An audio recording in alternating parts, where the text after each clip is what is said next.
From the National Newsroom of the Canadian Press, I'm Karen Rebo. One of two sexual assault trials against a renowned Canadian businessman is set to begin in Toronto this week. Frank Stronach faces a dozen charges relating to alleged sexual offenses against several women that span the 1970s, 80s, and 90s. Peel Regional Police charged Stronach with 18 offenses involving 13 complainants in 2024, but the case was later split into two. The second trial is expected to begin in Newmarket, Ontario later this year. Stronach was born in Austria and is the founder and former head of auto parts giant Magna International. The billionaire businessman has denied all allegations against him. Aaron Sousa, The Canadian Press. Thousands of Alberta government workers are heading back to work in their offices full-time. Sunday marked the official end of the province's hybrid work option, which was implemented during the COVID-19 pandemic. Protesters gathered outside the U.S. consulate in Montreal yesterday to denounce the Trump administration's controversial crackdown on immigration stateside, and they called out enforcement tactics and any Canadian complicity in them. The rally followed recent shooting deaths by masked U.S. federal agents against two American citizens in Minneapolis.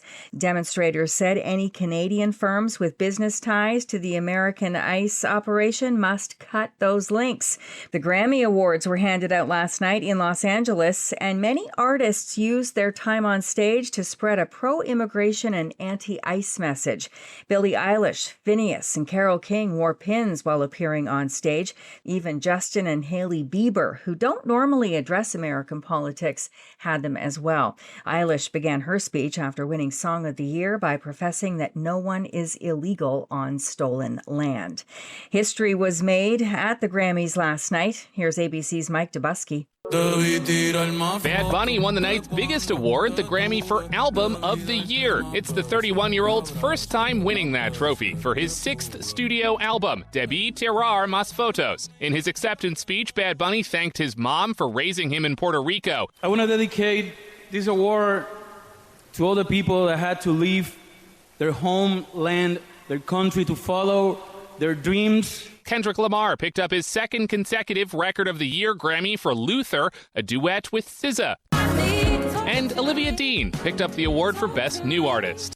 In the city, used to drive a Yukon.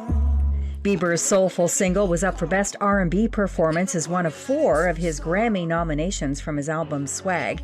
He didn't win any, but his performance won over the crowd with his slow tempo, and he performed it wearing only his boxers and a pair of socks.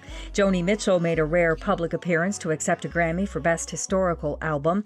This is the Canadian Press. In sports, Team Canada's Kerri Einarson won her 5th Scotties Tournament of Hearts title Sunday in Mississauga, Ontario, stealing a point in the 11th end to edge Caitlin Laws of Winnipeg 4-3 in the championship final.